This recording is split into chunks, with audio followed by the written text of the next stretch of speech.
여러분 안녕하십니까? 10일 전에 하나님을 위해서 함께 모여서 예배하는 여러분들을 진심으로 환영합니다. 선장로님, 저 얘기 드립니까?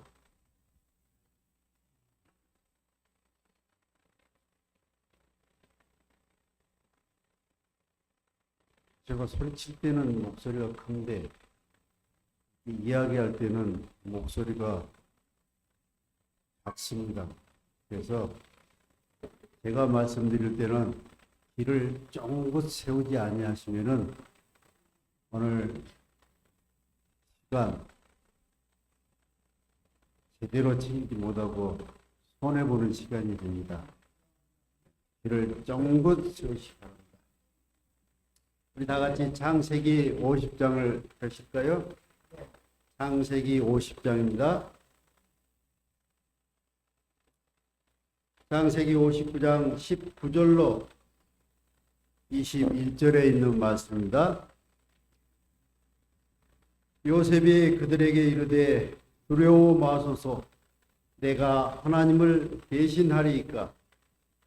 당신들은 나를 해하려 했으나 하나님은 그것을 선으로 바꾸사 오늘과 같이 만민의 생명을 구원하게 하시려 하셨나니 당신들은 두려워 마소서, 내가 당신들과 당신들의 자녀를 기르리다 하고 그들을 간곡한 말로 위로하였더라.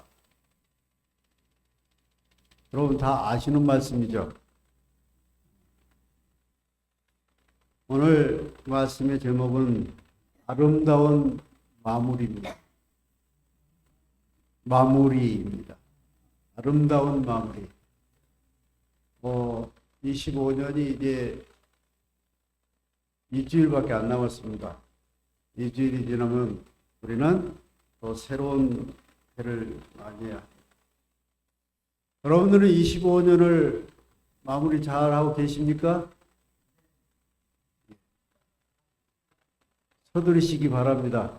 이제 시간이 얼마 남지 않았습니다. 우리가 마무리를 올바르게 하지 못하면은 26년 새해부터 우리는 후회하게 되는 그런 시작을 하게 됩니다. 그래서 25년을 잘 마무리하시고 26년을 기쁨과 환희와 큰 소리를 외치면서 기쁨으로 맞이하시기 바랍니다. 다시 새로운 시작을 위하여라고 하는 책이 있습니다. 이 책은 고 김대중 대통령께서 쓰신 책인데 서문에 이렇게 얘기합니다.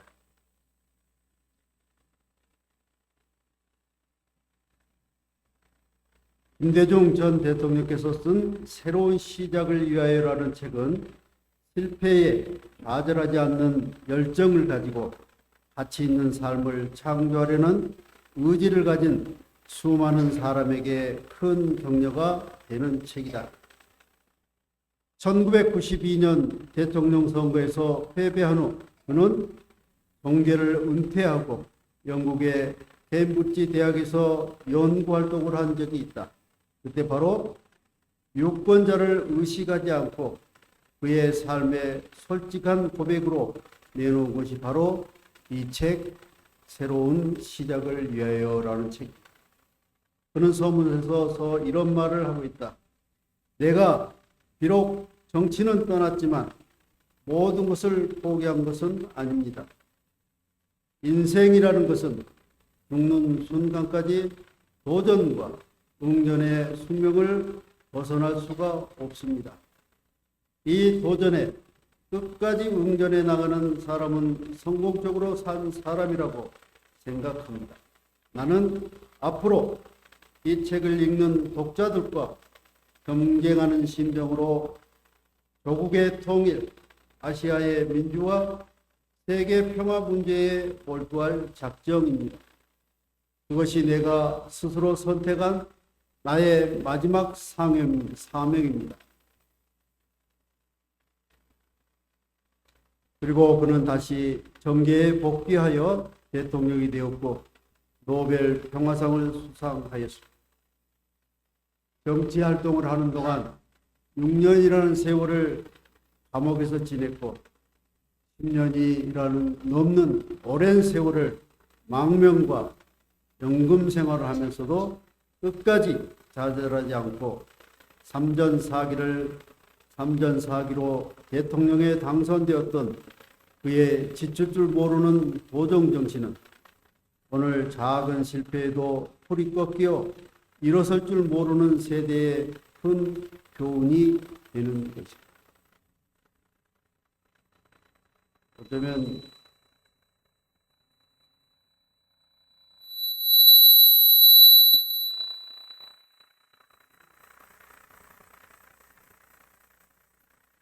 정치인으로서 파란만장한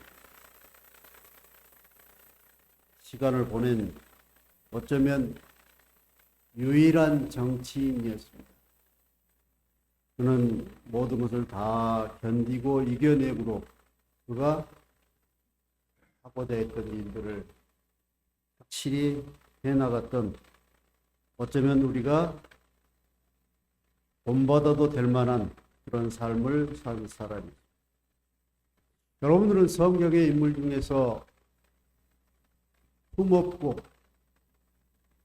믿음이 있는 인물을 택한다면 어떤 분들을 택하시겠습니까?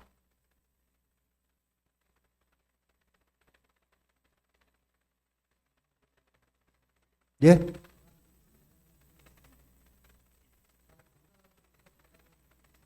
성경에 나오는 인물 중에서 흠없고 믿음 있는 사람을 택한다면 어떤 사람을 택하시겠냐고 제가 물었습니다. 다니엘과 요셉. 또 다른 분들은요. 에녹, 모세, 스데반. 우리가 닮고자 하는 사람들이 참 많이 있죠. 그죠? 저는 오늘 저녁에 그 많은 사람 중에서 요셉을 택해서 요셉의 이야기를 통해서 그의 믿음과 그가 어떻게 그의 생의 마지막 순간에 어떻게 장식했는지를 여러분과 함께 보면서 우리가 닮아야 될, 우리가 걸어가야 될 길이 어떤 길인가를 여러분들이 이 시간에 생각하시고 26년에는 그 길을 걷는 저와 여러분들이 되었으면 참 좋겠습니다. 요셉이 참 흠없는 사람인데 눈치가 없어요. 그죠? 요셉이 참 눈치가 없는 사람. 자기 위로 10명의 형들이 있는데 형들 앞에서 무슨 얘기를 해요? 꿈 이야기를 해요. 딱 미움받기에 딱 좋은 그런 눈치 없는 사람이 요셉이었어요. 그거 빼놓고는 흠 잡을 일이 없어요. 그죠?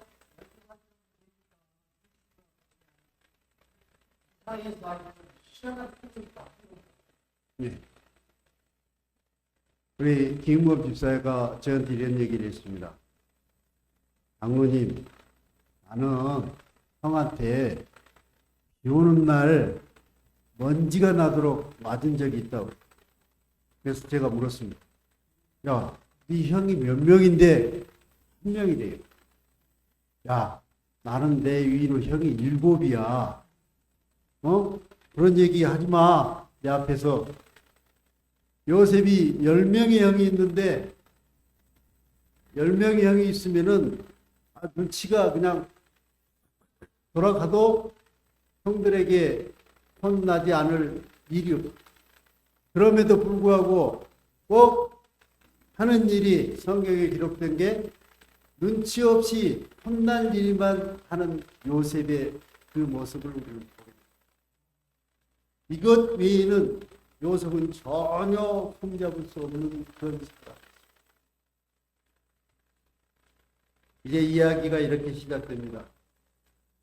그 어린 시절 다 지나고 이제 그가 노예로 팔려가는 그 이야기입니다. 한편 요셉은 그를 산 사람들과 함께 애굽으로 가고 있었다. 대상이 가나안 국경을 향하여 남쪽으로 여행할 때에 소녀는 멀리 아버지의 장막 주위에 있는 산들을 분별할 수 있었다. 그는 외로움과 고민 중에 있을 사랑하는 아버지를 생각하고 통곡하였다. 다시 도단에서 일어났던 광경이 그의 앞에 떠올랐다. 그는 성난 형제들을 보았고 그를 향한 그들의 사나운 눈초리를 느꼈다. 그가 몸부림치며 애걸할 때 그를 향한 쏘는 듯한 모욕적인 말들이 그의 귀에 쟁쟁하게 울렸다. 떨리는 마음으로 그의 장래를 내다 귀엽게 고이 자란 아들이 멸시받고 의지할 데 없는 노예가 되다니 얼마나 큰 환경의 변화입니다. 그가 가고 있는 낯선 땅에서 그의 운명은 어떻게 될 것인가. 한동안 요셉은 억제할 수 없는 슬픔과 두려움에 빠졌다. 빛을 전한 사람들 상벌에서 이렇게 기록하고 있습니다. 여러분 요셉을 한번 생각해 보십시오. 어머니가 일찍 돌아가시기 때문에 아버지로부터 사랑을 독차지하며 위험받았던 그가 이제 어디로 가는 줄도 모르고 누구에게 팔려가는 줄도 모르고 그러한 형편에 처해 있는 그 요셉을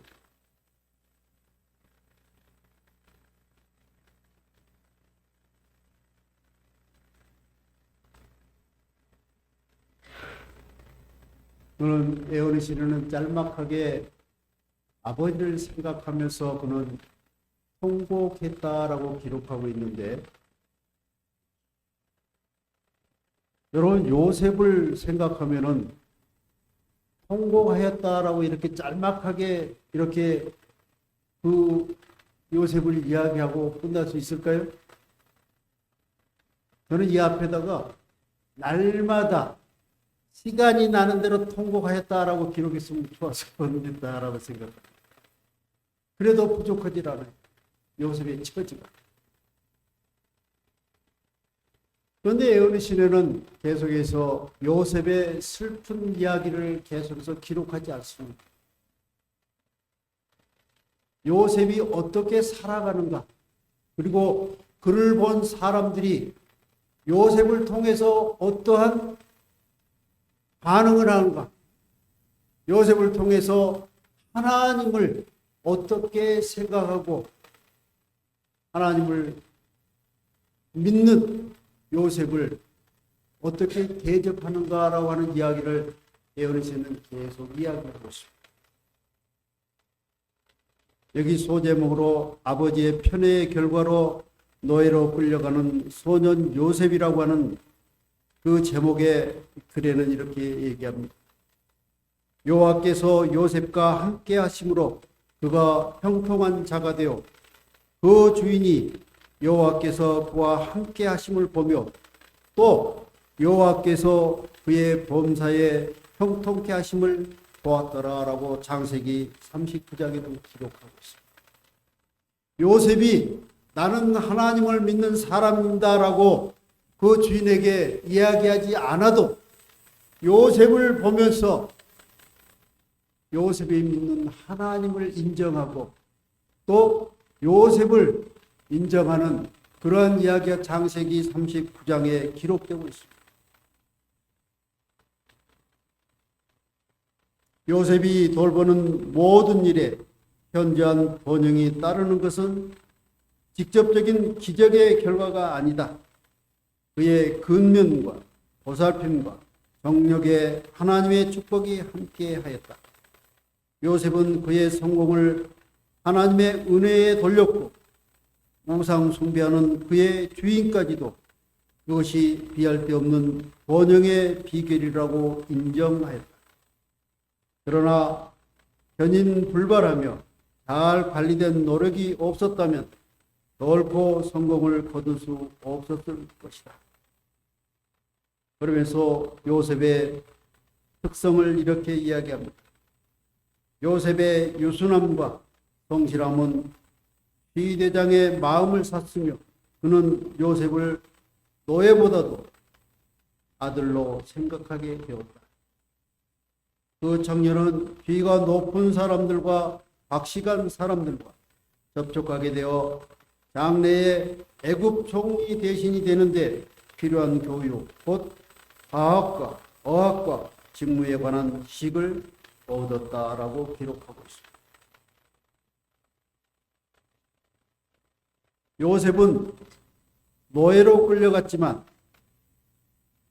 그가 나는 노예라라고 풀주고 있고 나는 노예다라고 고민하고만 있지 않았습니다. 주인이 그에게 맡겨진 일을 정말로 근면성실하게 열심히 했습니다. 요셉이 일하는 모든 일이 다 잘 되어서 그 주인이 좋아하게 되고 그 주인이 요셉을 바라보므로 내가 부자가 되어가는 길은 요셉이 있었기 때문이라고 그러면서 요셉을 노예보다도 아들로서 생각했다라고 이보다도 큰 칭찬이 어디 있습니까? 노예로 생각하지 않고 아들로 생각했다. 요셉이 그 얘기 들으려고 열심히 노력하고 일했을까요? 아닙니다. 그는 하나님을 믿는 사람으로서 정직하고 성실하게 일했을 뿐입니다. 그런 요셉을 하나님이 도우셔서 요셉을 통해서 하나님을 높이는 그러한 일들이 일어나게 됩니다.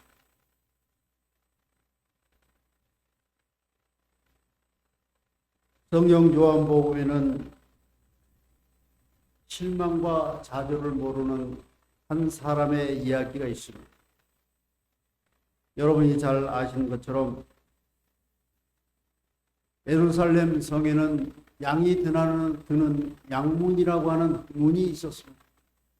그 곁에 베데스라고 하는 연못이 있었다라고 성경은 기록합니다. 그런데 이 베데스라고 하는 연못에 이것은 항상 물이 풍성한 그런 연못이 아니고 어쩔 때는 물이 적고 어쩔 때는 물이 풍성한데 그 풍성한 그때에 이 물이 요동치는 일들이 일어나는 그런 일들이 있었다라고 이야기합니다.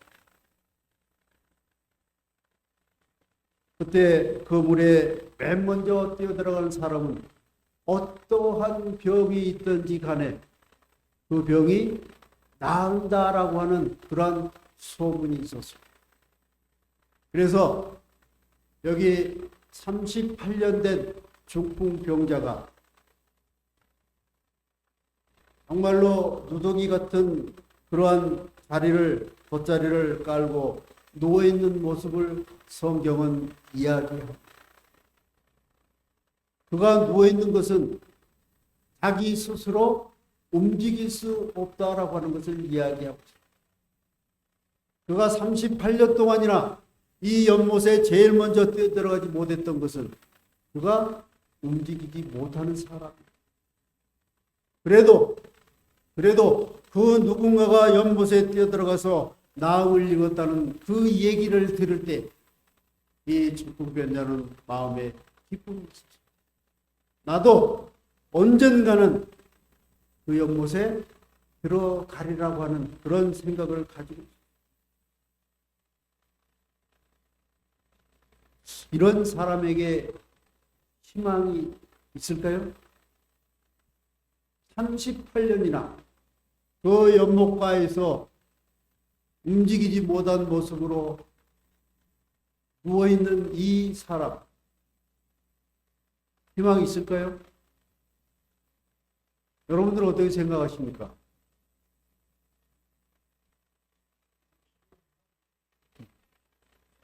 이런 사람일지라도 하나님이 함께 하신다면 희망이 있을 수 있을까요?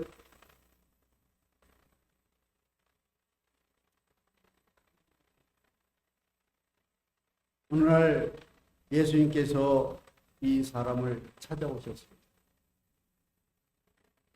정말로 쇠약하고 초췌한 몸이 말이 아닌 이 사람의 얼굴을 들여다보는 인정이 넘치는 눈매의 그 사람, 곧 예수님이 그 사람에게 물었습니다.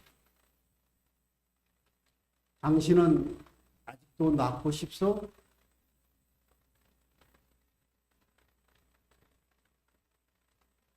예수님이 그렇게 물었어요. 38년 동안 중풍병으로 누워있는 이 사람을 향해서 예수님이 당신은 아직도 낳고 싶소? 라고. 여러분들에게 만약에 내가 38년 된 중풍병자라면 예수님이 그렇게 얼굴에 이렇게 들여다보면서 당신은 아직도 낳고 싶소? 라고 물으면 여러분은 어떻게 하실 것 같아요? 예?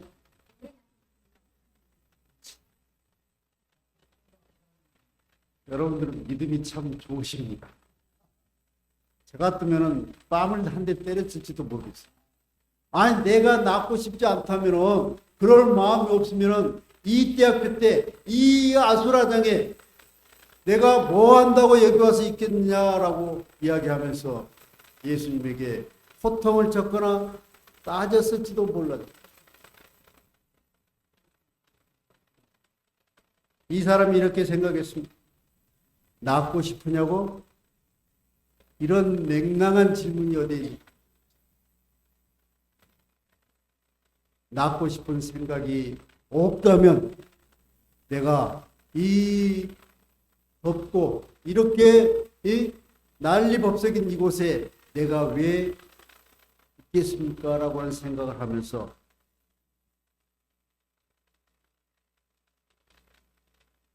내가 38년 동안 무슨 생각으로 기다렸는지 당신은 아십니까? 라고 이야기하고 싶었습니다. 그런데 예수님께서 묻는 것은 그런 뜻이 아니었습니다. 정말로 낳고 싶어 하는 의지가 당신에게는 있는가라고 물으신 것입니다.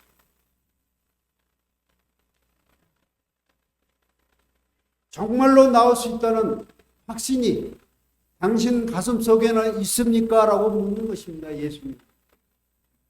그냥 지나가는 말로 당신 정말로 낳고 싶소? 라고 묻는 게 아니라 당신은 병을 낳고 싶은 의지와 그 가슴 속의 확신을 분명히 가지고 있느냐라고 물으시는 것입니다. 그에게 이러한 의지가 확실히 살아있다면 예수님은 다리를 들고 스스로 일어나 걸어가라라고 말씀하셨습니다.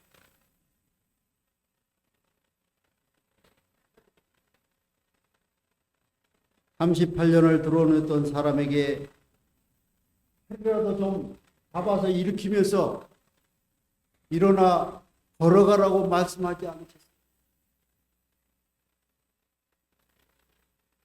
예수님은 네 자리를 들고 걸어가라. 너 혼자 그냥 걸어가라라고 말씀하셨습니다.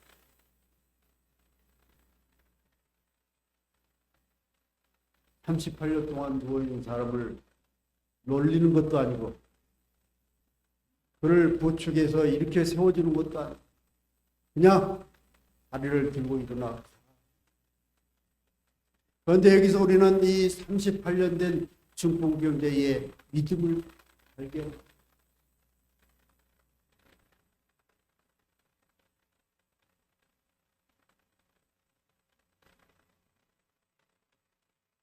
그러나 성경의 이야기는 이 사람이 그 말씀을 따라 주저함 없이 일어나 걸어갔다라고 기록되어 있습니다. 정말로 낫고자 하는 의지가 있다면, 확실하다면 그렇게 누워있지만 말고 스스로 일어나서 걸어가라라고 예수님이 말씀하신 것입니다.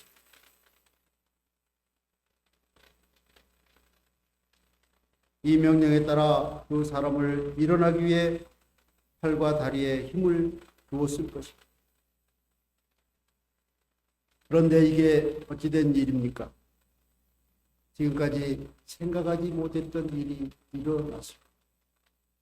그 마른 막대기 같은 그 팔과 다리에 힘을 모으자 자기도 모르는 사이에 힘이 생겨난 것입니다. 그는 일어나서 걸어갔다라고 성경은 재차 이야기하고 있습니다. 여러분들, 사람이 이 세상에서 마지막 때 맨 마지막에 버리는 것이 무엇인 줄 아십니까? 사람이 맨 마지막 죽음을 앞두고 버리는 게 무엇입니까?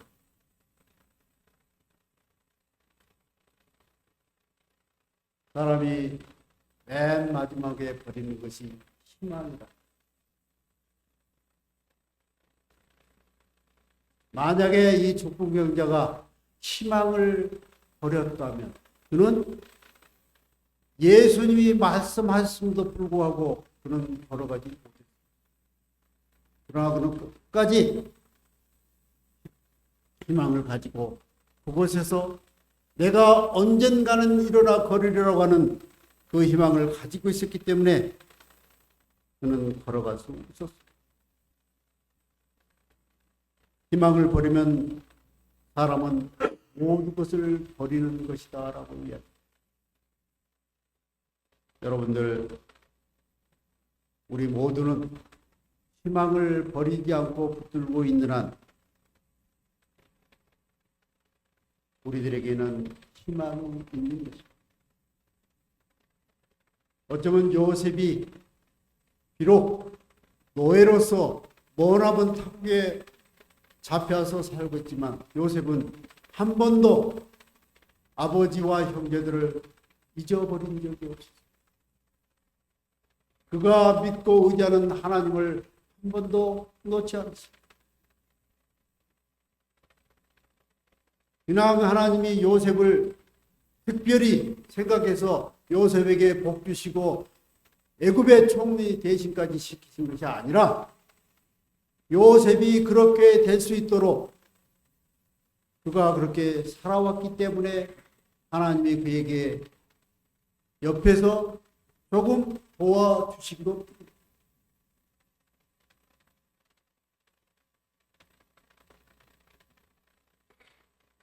우리 모두는 요셉이 그래야 했던 것처럼 이 중풍병자가 그래야 했던 것처럼 끝까지 주님을 의지하는 믿음을 소유하는 저와 여러분이 되시길 바랍니다. 그러면서 창세기 50장 15절 26절에는 요셉이 애굽에서 마지막 시간을 보내는 이야기를 적고 있습니다.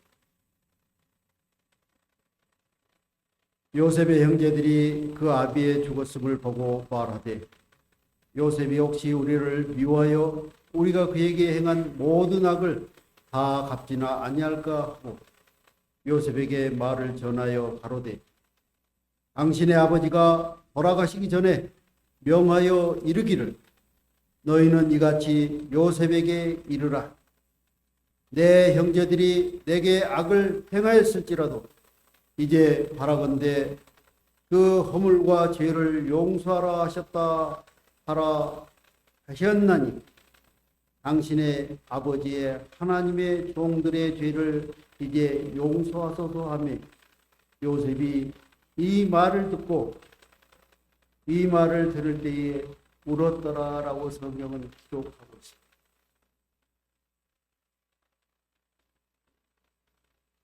형들은 요셉이 자기들에게 어떠한 벌을 내릴지 몰라서 자기들이 빠져나갈 수 있는 길을 염려하는 이때에 그 이야기를 다 듣고 요셉이 이야기합니다.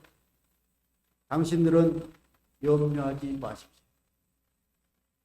당신들이 나에게 그렇게 악한 일들을 행하였으나 내가 애굽으로 팔려온 일을 당신들은 행하였으나 그것을 하나님께서 선으로 바꾸셔서 오늘 수많은 사람들이 굶어 죽지 아니하고 이렇게 살아남을 수 있게 하신 것은 다 하나님이 인도하셨기 때문에 그러면서 그들을 용서하면서 당신의 가족들과 당신의 자식들까지 내가 다 돌보겠습니다라고 이야기합니다. 우리는 요셉을 생각할 때 아주 나이 어린 소년 요셉을 생각할 때가 많습니다. 이제 요셉은 장성해서 그 어떠한 일도 해결할 수 있는 힘이 있는 사람이 되었습니다. 그 형들은 그러한 요셉을 볼 때 더욱더 두려웠고 무서웠습니다. 자기들의 능력으로는 어떻게 해볼 수 없는 그런 위치에 있는 요셉이었습니다. 요셉 앞에 자기들이 우리들이 내가 어릴 때 한 짓은 우리들이 잘못했다라고 용기 있게 이야기하기도 못합니다. 아버지가 이렇게 했다라고 자기들보다 아버지를 팔아서 요셉에게 용서를 구하는 이런 모습을 우리 성경에서 그러나 요셉은 한마디도 따지지 않고 그 형제들의 뿐만 아니라 그 자식의 자식까지도 다 돌보겠다라고 이야기합니다.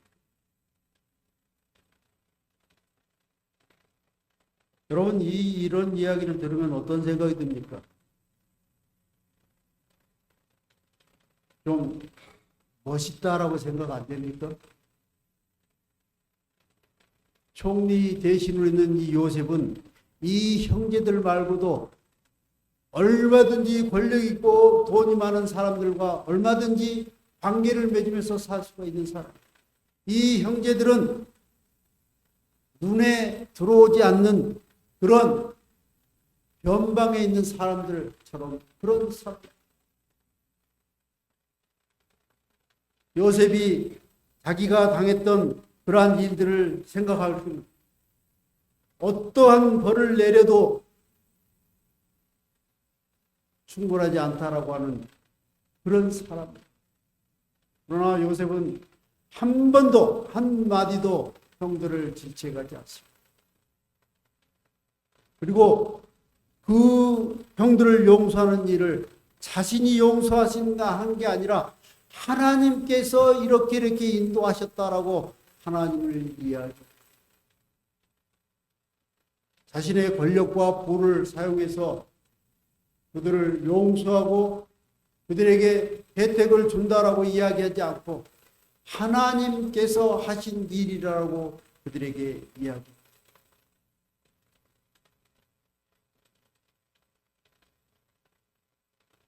요셉은 하나님과 죽을 때까지 동행하였다. 그는 한 번도 위협이나 유혹으로 의의 길에서 이탈하거나 하나님의 율법을 범하지 않았다. 역경 중에서 보여준 그의 자제와 그리고 흔들림 없는 충성심은 그 이후 세상에 살아야 할 모든 사람의 유익을 위하여 기록으로 남아 있는 것이다.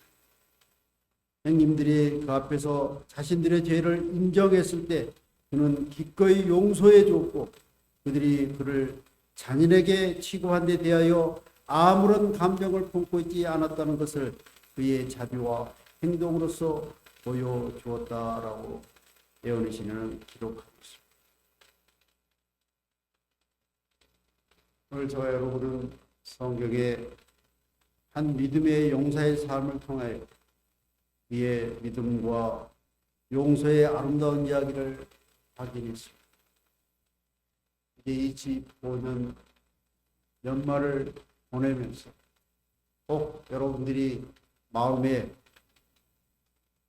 부족하거나 혹은 그 마음에 욕심과 미움과 그리고 이 땅에서 버려야 할 것들을 아직도 버리지 못한 채 연말을 맞이하고 계시다면 이 해가 다 가기 전에 여러분들의 그런 것들을 다 버리시고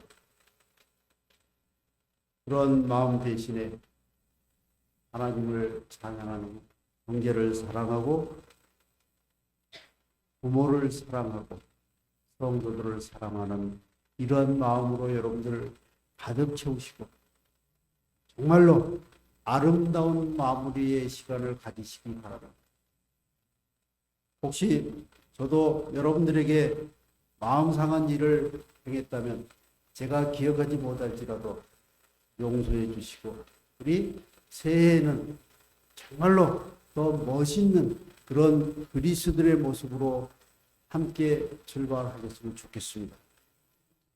요셉은 이제 그의 죽음 이후에 있을 출애굽과 요단강을 건너서 마지막으로 새하늘과 새 땅을 바라보는 그의 유언장을 그가 죽었을 때 당신의 해골을 이 애굽에 묻지 말고 가나안 땅까지 가져가라.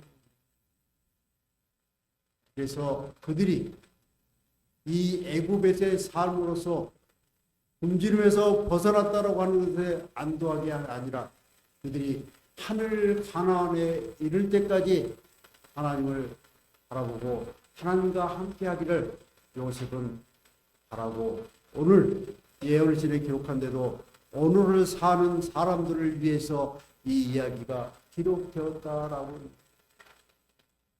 사랑하는 성도 여러분, 저와 여러분의 마음속에 평안과 기쁨이 있는 그리고 아름다움이 있는 새해를 맞이하는 그러한 기쁨을 함께 누리시기를 바라시면서 말씀을